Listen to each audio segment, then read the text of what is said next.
Enquanto você acha, quem estava no batismo? Foi bênção? Foi bênção, irmãos? Meu Deus, parece que não foi não, hein? Teve lágrimas, teve choro, teve renovo, teve línguas. Foi algo extraordinário, né, irmãos? Pode soltar. Glória a Deus. Irmãos, em plena pandemia, nossa igreja vai fazer 30 dias de inaugurada, dia 13, depois de amanhã. Em plena pandemia, toda a honra, toda a glória seja dada a Deus. 5 almas batizadas. Aleluia! E mais algumas que, pelo que eu fiquei sabendo, vão decidir pelo próximo batismo. Irmão, se for preciso eu fazer um batismo por ceia, eu faço. Não tem preguiça de trabalhar não, irmão.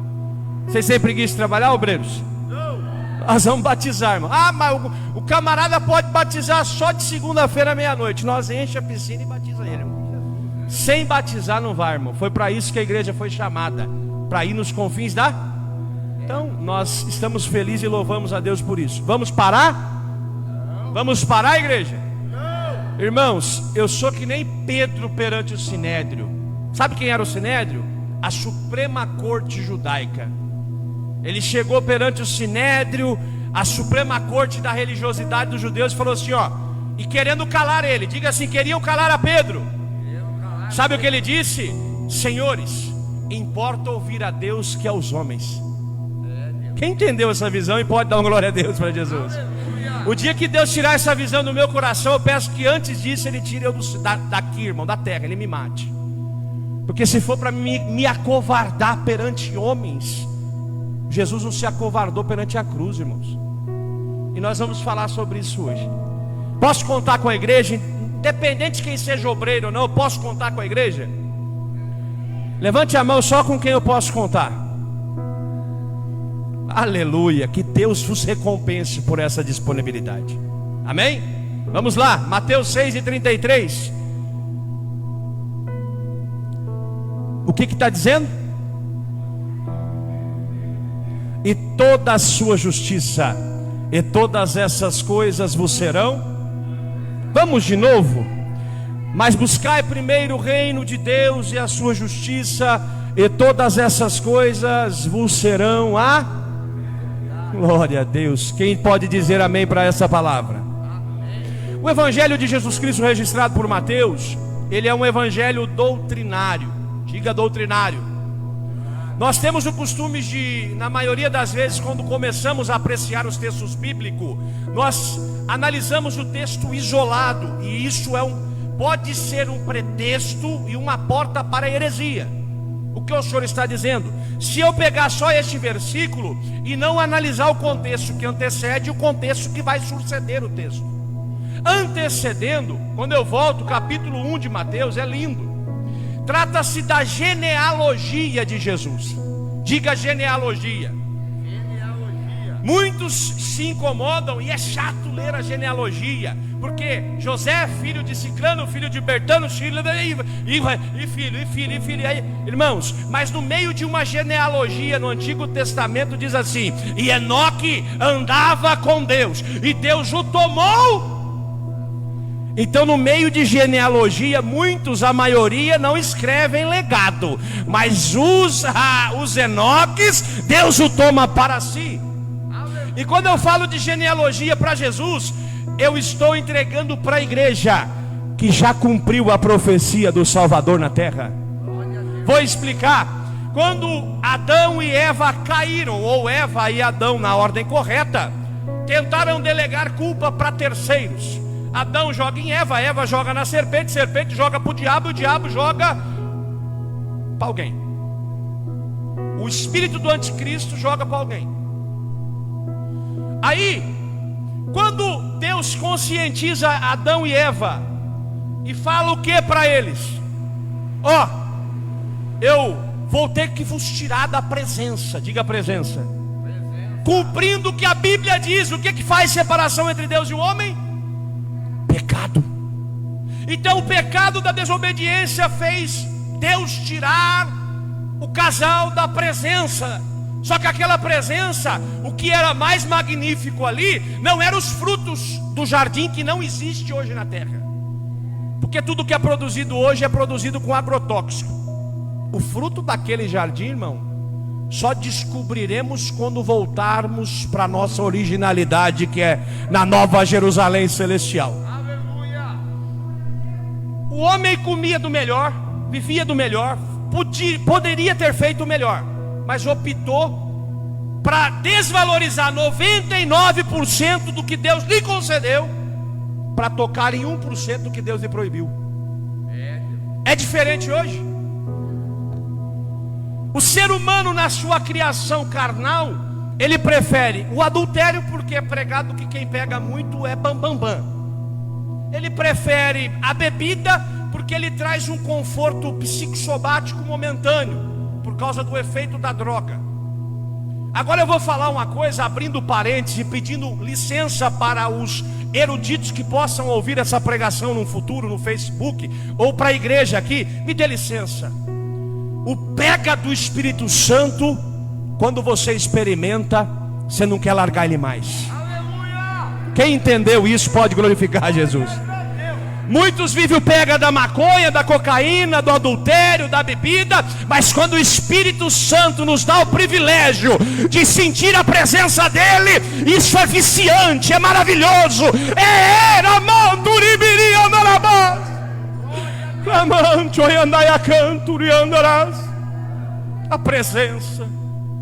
A presença, irmãos.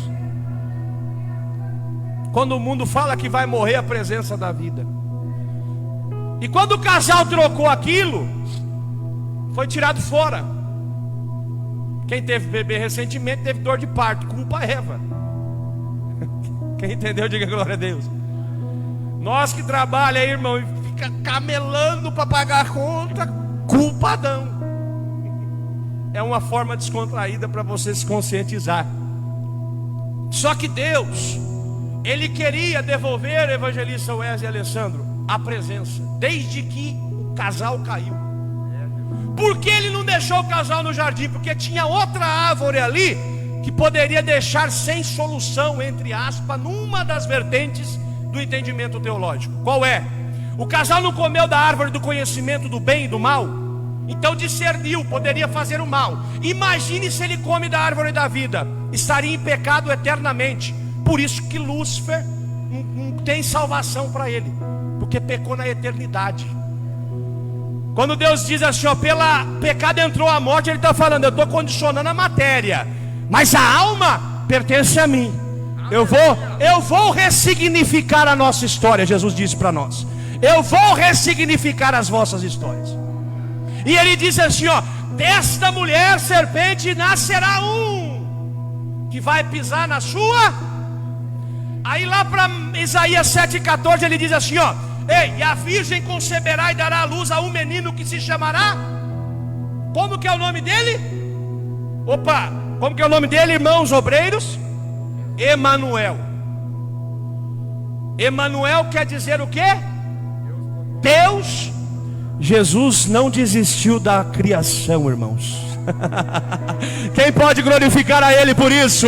Ei, meu pai talvez pode desistir, minha mãe pode desistir, mas papai que criou não desiste não. Ei, capeta, inferno, Jesus não abriu mão de mim e nem da igreja. Você já perdeu, encardido.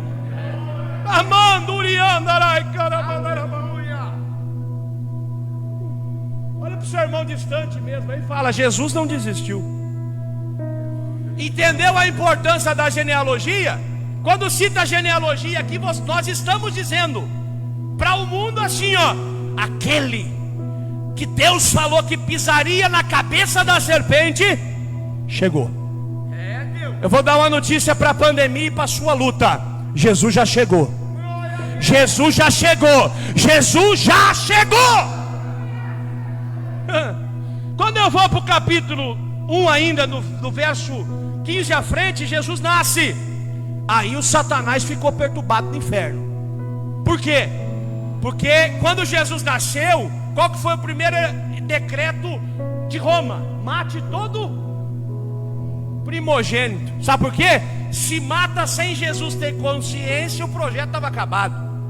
Mas ninguém pode contra o projeto de Deus, porque lá em Jó diz assim: nenhum dos seus pensamentos podem ser frustrados. E sabe qual que é o pensamento de Deus para a tua vida e para a minha? É de paz e não de mal. É pensamento de prosperar a nossa jornada e não de nos deixar perecer no meio da jornada. Aleluia. Capítulo 2, eu já vejo que os magos vêm oferecer oferta. Olha a tipologia disso.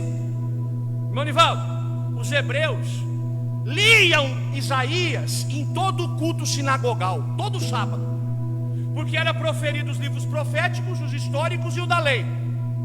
A maioria deles era o Messias. O Messias estava na cara deles, nascendo, e eles não adoraram. Sabe por quê? Displicência. Era tão fácil entender o Messias, era o quê? Só contar as gerações, entender o ambiente, ver o que estava acontecendo. Quem está entendendo, diga glória a Deus. Glória a Deus. Aí, como os hebreus não adoraram, Deus mandou alguns magos para adorar, está entendendo? Como os hebreus não adoram, quando o espírito de anticristo não adora, Deus levanta uma simplicidade como essa para levar oferta num culto como este, em tempo de decreto, em tempo de pandemia. Ei, nós estamos aqui trazendo uma oferta de adoração ao Rei dos Reis e o Senhor dos Senhores. Quando eu olho para o capítulo 3, João batiza Jesus, e vocês foram batizados hoje. Jesus acabou de ser batizado. O que acontece? Vai para o... Irmãos, sabe o que tipifica isso? Não acho que vocês vão ser batizados, que vocês vão andar de vento em popa. Agora é o começo da renúncia. Agora é o início da renúncia. Eu vou viver um deserto. Por que o deserto? Porque o mundo quer o manancial que agrada a carne. O crente quer o deserto para a carne, mas quer o manancial de águas vivas que alimenta o espírito, a alma. É o deserto carnal, mas é o manancial espiritual. Quando Jesus foi para o deserto, lembra que eu falei aqui quinta-feira que o diabo não aparece de chifre tridente? Eu até usei uma expressão que alguns irmãos se assustaram, que para alguns homens ele aparece de... Como que é o nome mais chique disso aí? De roupa íntima. Irmão, você não deve se escandalizar. Você deve se escandalizar com o pecado, não com o ensino para não pecar. Concorda ou não, igreja? O diabo, aqui para Jesus, e o evangelista Wesley colocou isso no carro, nós conversando. O que Jesus estava com mais desejo no dia que o diabo apareceu para ele? 40 dias sem comer. O Jesus 100% homem, que também era infinitamente Deus. Quem fala que Jesus era 100% Deus limita, e a Deus ninguém se limita. Então ele é infinitamente Deus. O que ele estava, o evangelista Wesley? Com fome. O que o diabo propôs para ele? Manda essa pedra que vire pão. O mundo vai trazer propostas para que sabotemos a originalidade das coisas. Qual que é a originalidade? Não pecar. Negue o pecado, resista ao diabo e ele fugirá de vós. Aleluia. Quando entra o capítulo 4 para o capítulo 5, ele é, diga assim, doutrinário. Ele não é mais histórico. Diga, ele não é histórico. Não é histórico. Por que não é só histórico? Porque serve para aplicar a doutrina hoje. Jesus entrega o sermão da montanha. Inclusive vou pregar aqui quando cair eu na escala de novo no culto de ensino, todo o contexto do Pai Nosso que foi orado aqui hoje. É rico em doutrina. O Pai Nosso está nesse meio, o irmão Nivaldo, e nos ensina por demais. O irmão Nivaldo foi muito feliz em nos revelar de novo a forma saudosista da oração dominical. Ele ensina das bem-aventuranças. O que é a bem-aventurança? Ser feliz. Uma delas, bem-aventurados os humildes, bem-aventurados os puros de bem-aventurados que são perseguidos por causa de está entendendo? Então nós somos bem-aventurados, nós somos felizes. Pergunta para mim, por que, pastor Eduardo? Vou dizer, porque o mundo não sabe para onde vai, mas nós temos morada, nós estamos caminhando para lá, estamos peregrinando lá. Lá as ruas são de ouro, os muros são de jaspe. Lá não tem choro, tristeza, mágoa. Lá é constante gozo e alegria na presença do Rei dos Reis e do Senhor dos Senhores.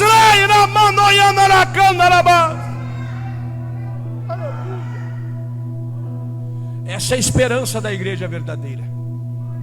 A igreja, irmãos, tem duas igrejas. A verdadeira igreja será tirada dentro de uma igreja. Entenda o que eu estou dizendo? Eu não estou dizendo contra nenhuma placa. Eu estou dizendo no contexto geral de igrejas. A verdadeira igreja será tirada dentro de uma aparente igreja. Quando você olha primeiro capítulo, segundo capítulo e terceiro capítulo de Apocalipse, está lá. Éfeso, Esmirna, Pérgamo, Tiatira, Sardes, Filadélfia e Laodiceia. 7 igrejas da Ásia Menor. Está lá. Lá nós encontramos os pecados de hoje, lá no que João viu. E sabe o que quer dizer as 7 igrejas? Na tipologia bíblica, os 7 períodos da igreja de Cristo na terra, na dispensação da graça. Que quando fala de doutrina, eu posso falar? Quem deixa eu falar, diga glória a Deus. Quando fala de doutrina, bode faz cara feia, ovelha chora na presença do pastor. Quem está entendendo, diga glória a Deus. Jesus falou de doutrina. Olha aqui para mim, igreja. Quanto tempo os escribas, anciões e fariseus ensinavam na sinagoga, no templo nas casas? Muito tempo. Muito. Se você ler do capítulo 4 na metade até o capítulo 7, os 2 últimos versículos eu quero ler só. E aconteceu que, concluindo Jesus esse discurso, a multidão se admirou por sua doutrina, porque não ensinava como os escribas, mas ensinava com autoridade. Vou explicar o texto. A multidão ouvia anos e anos, mas de repente Jesus vem e põe o que no meio da doutrina? Autoridade. Aleluia! Uma igreja que não representa a autoridade do rei, ela está fora do propósito do reinado. E o texto que lemos é qual? Buscai primeiro o reino de Deus e toda a sua, e todas essas coisas vos serão. É princípio. Então, quando Jesus prega a doutrina, ele aperta o chicote, evangelista Wesley, puxa a rédea, o povo se maravilha. Aleluia! Isso me encanta. Ei, encanta você, só quem ficou encantado, diga glória a Deus. Glória a Deus. Enquanto muitos faz biquinho, quando a palavra ou o pastor puxa a orelha, a multidão se maravilhou. Aleluia! Sabe por que alguns não recebem a provisão de resposta? Está aqui na sequência do texto. Quando a multidão se maravilha, vou ler, é o bode bíblico. Capítulo 8. E descendo ele no monte, seguiu uma grande multidão. E eis que veio um leproso e adorou, dizendo: Senhor, se quiseres pode tornar-me limpo. E Jesus, estendendo a mão, tocou, dizendo: quero ser limpo. Vou desenhar o contexto para você. Redobre a atenção todo mundo aqui em nome de Jesus.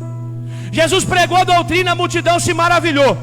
Quando a multidão se maravilhou, Jesus levantou para fazer milagre. Quem não vive a doutrina não vê milagre. Quem não vive a doutrina não vê Jesus levantar para abençoar. Quem não vive a doutrina se maravilha com ela, fica só murmurando, só reclamando. Mas quem vive a doutrina é o reinado que cuida dele, é o reinado que cuida dela, é o reinado que provê para eles. Aleluia! Nós estamos falando de autoridade, diga autoridade. Autoridade. Buscai primeiro o... A oração do Pai Nosso diz assim: venha a nós o vosso. Você já parou para analisar a complexidade disso? Está revelando o anseio, a prioridade, o desejo da igreja. Venha a nós o vosso reino. Qual o reino? O reino milenar. Aleluia. Depois do arrebatamento dos 7 anos de bodas do Cordeiro para a igreja e 7 anos de tribulação para quem negou a Cristo. Venha a nós o teu reino milenar, aonde o Senhor assume o reino mundial e coloca as coisas no devido lugar.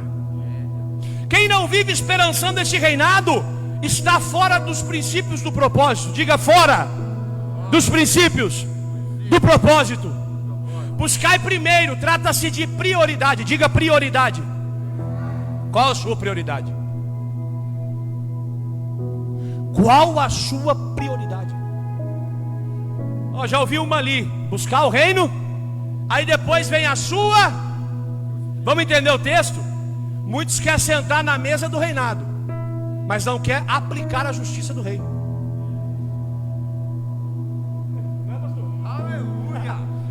Vou explicar. Quem está vendo isso aqui, diga: uma mesa é um banquete em memória.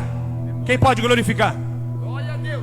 Quanto tempo nós vemos igrejas sentando na mesa do rei e não vivendo a justiça do reinado?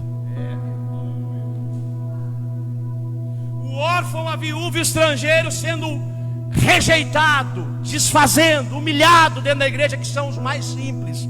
E Jesus se relacionava com os mais simples, porque os maiorais acham ruim sentar com o necessitado. Jesus diz assim: olha, estive preso, me visitaste, tive sede, me deste beber. Aí os discípulos perguntam: mas quando eu saberei que o Senhor está ali?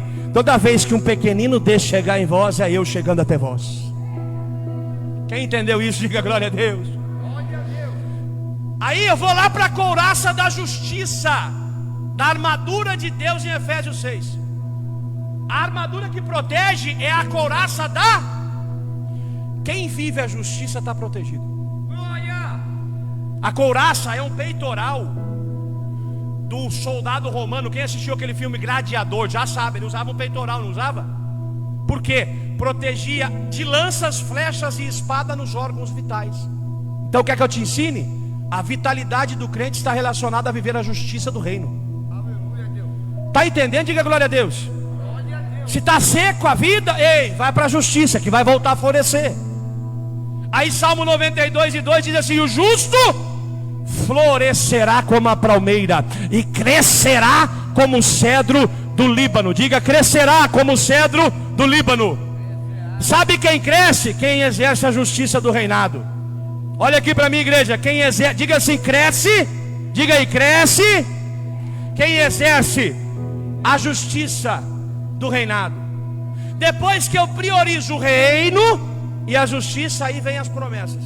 Porque para todo princípio há um direito, para todo dever há um direito. É ou não é? Então, e todas essas coisas, vou dar alguma das coisas que Deus promete. Ele diz que os lírios do campo se vestem de forma que Salomão não se vestiu. Quem foi Salomão? O rei mais próspero da terra, o rei mais sábio da terra. E ele só recebeu prosperidade porque priorizou a sabedoria. Aleluia. Quem pode glorificar isso, diga glória a Deus. Glória a Deus. Deus está falando: você não vai ficar andando o resto da vida se você priorizar de verdade o reino e a justiça com chinelo, com prego, pastor Eduardo. Irmãos, eu já tive momentos da minha vida que eu estive muito bem financeiramente, mas o mês passado eu estava com 6 pregos no chinelo. Quem está entendendo, diga glória a Deus. Aleluia. E se eu continuar priorizando o reino, Ele vai me dar uma Havaianas nova. Quem crê, diga glória a Deus. Glória a Deus. Irmãos, eu estou dizendo para você dos princípios perante Deus. Nós podemos passar por dificuldades, mas aquele que prioriza o reino e a justiça é o reino e o reinado que zela dele, que cuida dele, que garante ele. Vou dizer de novo: quem prioriza o reino, o rei e a justiça do reinado, é o reinado que garante ele, é o reinado que provê para ele, é o reinado que cuida dele, é o reinado que faz ele prosperar. Agora eu quero com você, porque todo rei, ele tem que ter assumido o reinado. Diga: assumido o reinado. Diga: assumido o reinado. Salmo 22, 23 e 24, rapidinho. Eu quero que você valorize priorizar esse reino e essa justiça. Quem lembra que eu falei que Jesus foi a genealogia do capítulo 1 de Mateus? Diga glória a Deus. Sabe por que citou a genealogia? Por causa deste texto de Salmo 22. O Salmo 22, 23 e 24 é o salmo do reino, do reinado e do palácio. Diga: reino, reinado e palácio. Vem comigo. Eli, Eli, salá, bactani. Deus meu, por que me desamparaste? Capítulo 22 do Salmo. Aonde que Jesus disse isso, irmãos? Quem lembra? Na cruz. Não tinha nem sangue para sair do corpo mais. A história diz que nas costas de Jesus dava para ver os ossos. Não que quebrou os ossos, dava para ver os ossos. Que nenhum osso foi quebrado. Porque foi mais de 400 feridas do chicoteamento romano. 3 tiras com ponta de osso e esfera na ponta, que batia. E o soldado romano sabia fazer isso. Ele fazia assim, ó, e puxava ao contrário para tirar carne. Um soldado romano ficava disputando. Esse judeu não aguenta 10. Por quê? Porque o judeu tem uma fama de orgulho. Não se curva para um grego romano.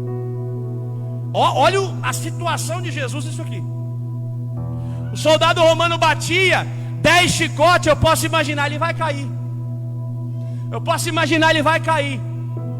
E Jesus, do seu lado humano, até poderia ter caído e ajoelhado, mas ele se levantava de novo e dizia: eu tenho um propósito. Aleluia! Eu tenho um propósito. Sabe do que se trata isso? De prioridade. Quer uma notícia? Antes da Bíblia exigir que nós priorizemos o reino, Jesus já nos priorizou. Aleluia, quem pode dizer glória a Deus e agradecer a Ele por isso? Eli, Eli, salá, bactani. Deus meu, por quê? Sabe por que ele disse isso? Aqui foi onde ele assumiu o reino.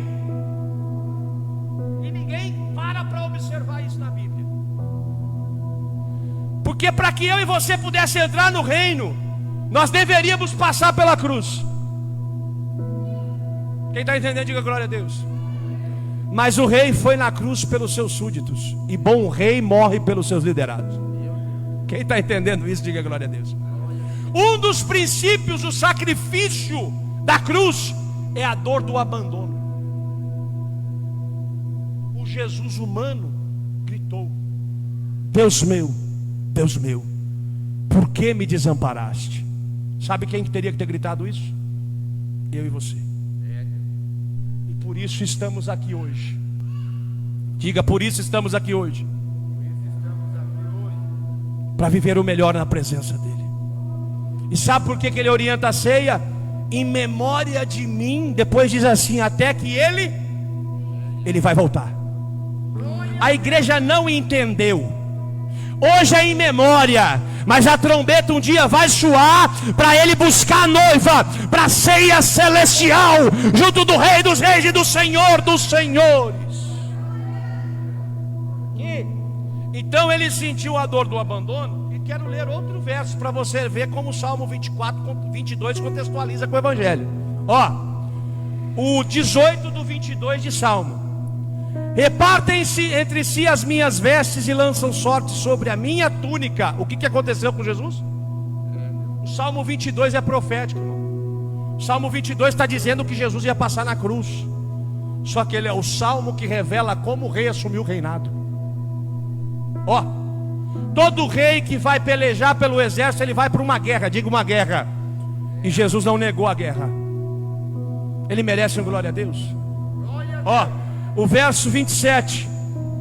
Todos os limites da terra se lembrarão, está no futuro, e se converterão, futuro, ao Senhor. E todas as gerações das nações adorarão perante a tua face. Olha aqui o verso 28 do capítulo 22 de Salmo.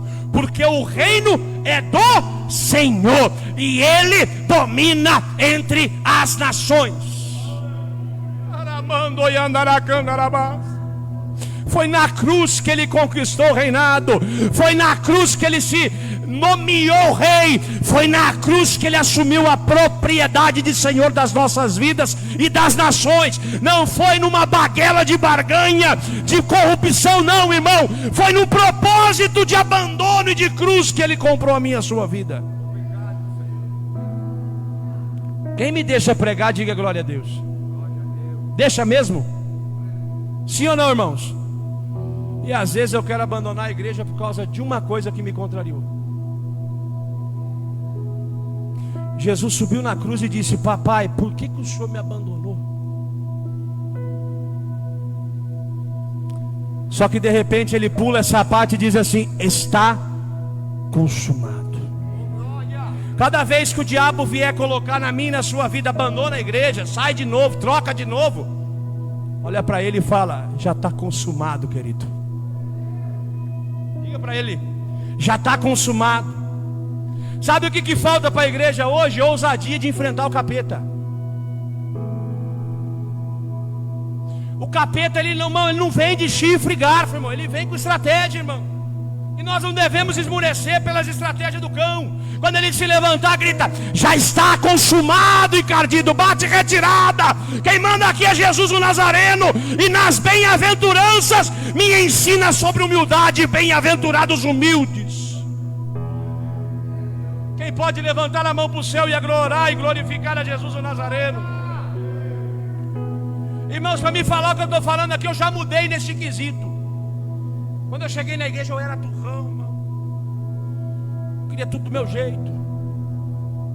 Para eu estar pastoreando hoje, eu mudei o meu jeito, porque eu com a minha esposa não queríamos mais pastorear. Eu queria só pregar. Mas eu não vivo por mim, eu vivo por Cristo que vive em mim. Quando o ser humano entende isso, aí ele vive de verdade. Buscar primeiro o reino. E para buscar o reino e a justiça tem que negar o eu. Porque não é me deixa eu falar, irmãos, com todo zelo e respeito. O meu eu e o seu eu pouco importa no reino. Já tem um eu. Lá de Êxodo, eu sou. Aonde o eu sou está, não cabe outro eu. Irmão, você não pode glorificar isso, irmão? Aonde o eu sou está, não cabe outro eu, cabe só adoração. É igual o serafim: santo, santo, santo, santo, santo, santo é o Senhor que criou os céus e a terra. Hosana nas alturas. Cabe isso na presença dele. Eu vou te mostrar um pouquinho. Sabe por que o diabo caiu? Por causa do eu. Quer que eu prove? Vou provar. Isaías 14: e subirei nas alturas e serei semelhante ao Altíssimo. Ali se trata de Jesus, e a Bíblia citando o erro de Lúcifer. Queria pôr o eu acima do eu de Deus. Deus não dá nem ibope. Fala para Miguel: vai lá, põe para fora, vai. E um dia vai acontecer isso, infelizmente, que eu preguei esses dias aqui: trevas exterior ou gozo do Senhor. O segredo para buscar e priorizar o reino e a justiça é a humildade. Diga humildade. Quero parabenizar os jovens da liderança por ontem. Falaram sobre princípios que eu vou falar para você. Eu orei muito para que nenhum jovem desistisse. Só que se desistisse eu não ia atrás. Está abandonando? Não. Ia atrás se quisesse o princípio. Eu não ia corromper o princípio. Por quê? Pregamos sobre a questão de ficar. Fica com hoje, fica com hoje amanhã, fica com outro depois da manhã. E tem líder de jovem que catou as meninas tudo já em algumas igrejas. E ele ainda leva uma. Eu sou o cara aqui, viu? Sabe o que vai acontecer com ele? Lançado nas trevas exterior. Se não mudar. Para mudar, missionária Paula, o que precisa? Montoninho, igreja, pastor Eduardo. Humildade de dizer: eu não posso fazer mais isso. Eu tenho que ser servo, porque o rei manda. O rei manda, eu só obedeço. Já viu aquele dito assim: manda quem pode, obedece quem tem?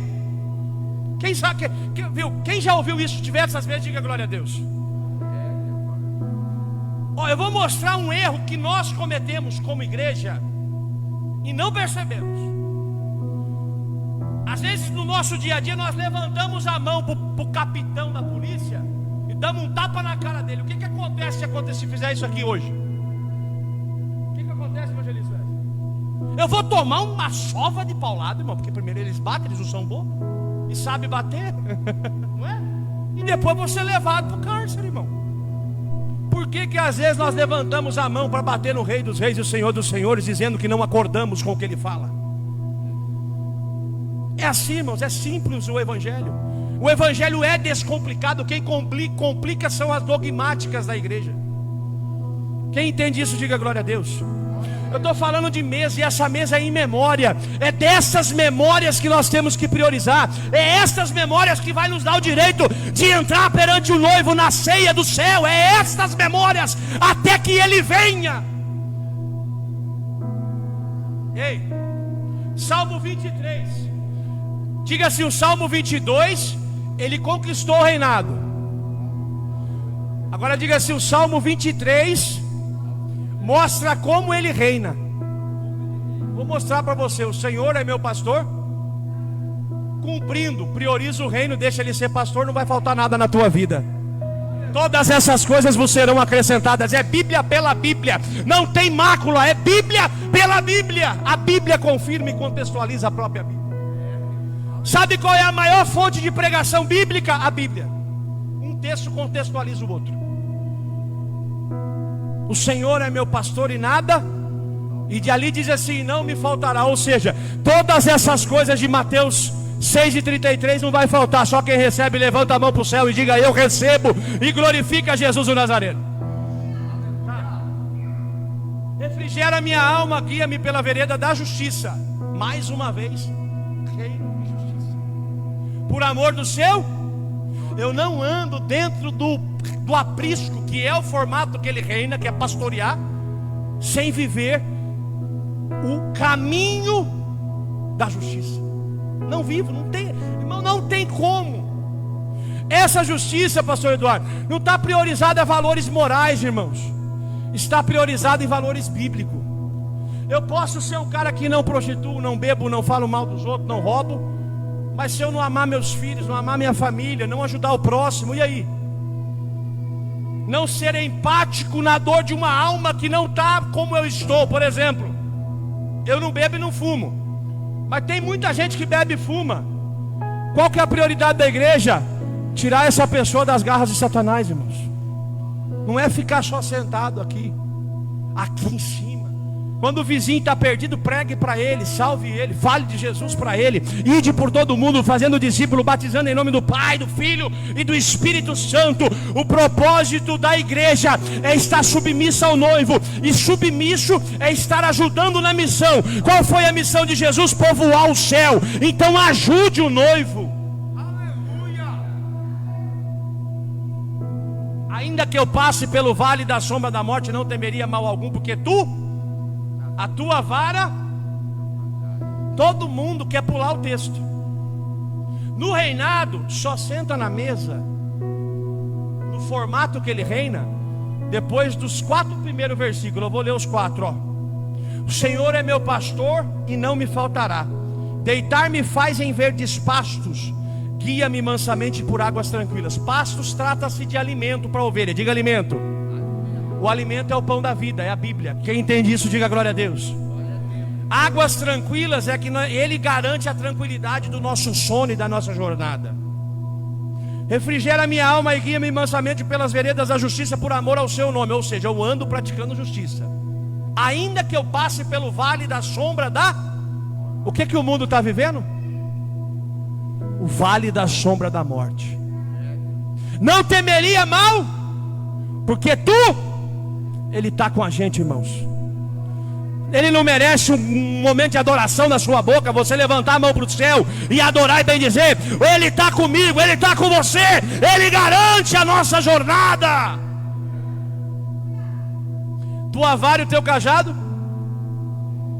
Sabe quem escreveu esse salmo? Davi. No Salmo 23 ele fala que a vara e o cajado é... Para que serve a vara, irmão Sidney? Para que serve a vara? Vou explicar no contexto da ovelha. O cajado é aquele utensílio que tem uma curva. Sabe qual que é a grandão? A vara, quando o pastor está conduzindo e a ovelha quer sair do caminho, o pastor pega a ovelha. Quem entendeu? Ovelha que é ovelha, volta para o caminho. Bode, Bode quer derrubar o pastor, mano. É assim ou não é? Então, e Davi disse que é consolo. O que é o cajado, irmão Sidney? Quando a vara dá e não pega, não volta, o pastor vai mais a fundo. Só que sabe o risco que o pastor está enfrentando para usar a vara e o cajado? Urso, leão, lobo e pestes. Porque ele saiu do caminho seguro. O vale é da sombra da morte, mas o pastor está lá. Porque se está o cajado e a vara, o cajado e a vara está na mão do... Ele não desiste. Ele diz assim: aqueles a quem o Pai me deu, jamais eu os lançarei. Quando a ovelha não vai pela varinha, ele pega o cajado.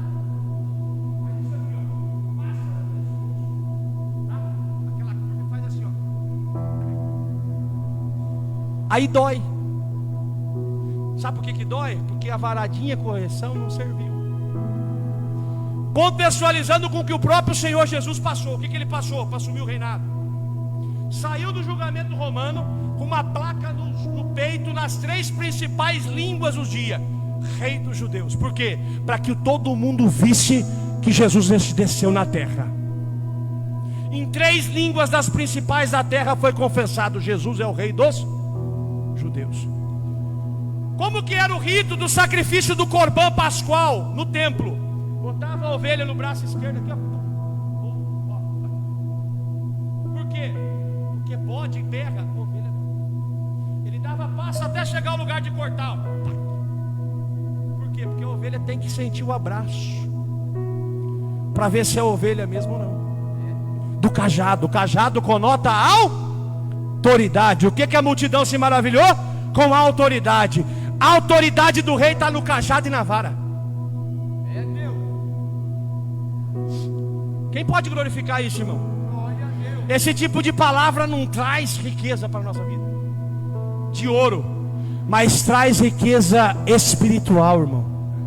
Ela conscientiza, ela nos faz fazer a memória ser valorizada e não de qualquer jeito. É em memória até que ele venha. Então priorizemos a memória, porque eu vou te dar uma notícia para você, igreja, que é a noiva, e já avisa o capeta também: ele vai voltar. Aleluia! Glórias a ti, Jesus. Depois que a ovelha aceita a vara e o cajado, vou para Davi só um pouquinho. Salmo 50 ou 51 que ele confessou? Davi adultera, erra, perde o filho do adultério, porque ele estava em jejum. E aí de repente ele levanta feliz quando o filho morre. Por quê? Porque foi a vara e o cajado, a correção na consequência. Ele levanta feliz, ou seja, Davi não pregou da boca para fora, Davi viveu. E levantou e falou: Senhor, me perdoe. Jesus perdoou ele. Por quê? Porque a vara e o cajado é autoridade, mas o mesmo Jesus que é rei, ele também é misericordioso e tem dado induto de perdão para a igreja dele na terra.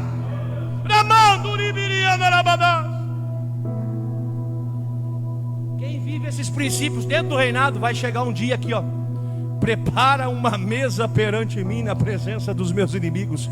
Unge minha cabeça com óleo e o meu cálice transborda. Certamente que a bondade e a misericórdia me seguirão por todos os dias da minha vida, e habitarei na casa do Senhor por longos dias. Aleluia, Deus.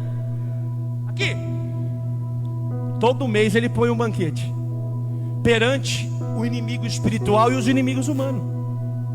Só que tem um dia, e está próximo, está chegando às portas, que a trombeta vai soar e vai sair no noticiário que aquele povo que enchia as igrejas na pandemia sumiu da terra. Glória a Deus. Quem está entendendo, diga glória a Deus. Ei, os conselhos aeronáuticos de alguns países, redobre atenção no que eu vou te dizer. Os conselhos aeronáuticos de alguns países europeus já têm por prioridade 2 pilotos no avião, sendo um cristão e o outro não. Sabe por quê? Porque eles têm medo do arrebatamento. Que eles sabem que quem não for cristão não vai ser arrebatado, mas quem for vai. Quem está entendendo isso, diga glória a Deus. Está chegando. Diga, está chegando. E essa outra mesa é após o tribunal de Cristo, onde seremos galardoados. Entraremos para a mesa das bodas do Cordeiro, a festa do casamento da noiva. Quem está vendo a noiva aí? Diga assim: oi noiva. Diga para o seu irmão: oi noiva de Cristo. Está chegando o casamento com o noivo. 7 anos de alegria na presença do noivo. Aleluia. Vou provar para você. Então diga assim: Salmo 22 ele assumiu o reinado. Salmo 23 ele mostra como reina. E Salmo 24 ele mostra onde vai ser o reinado. 7:24, Salmo 24 quer dizer: levantai, ó portais, as vossas cabeças, para que entre o Rei da Glória. Quem é este Rei da Glória? O Senhor poderoso na batalha. Ele já entrou e nós também entraremos. Quem crê nisso, diga glória a Deus para Jesus. Diga glória a Deus. Diga glória a Deus. Aplaude a Jesus, pastor.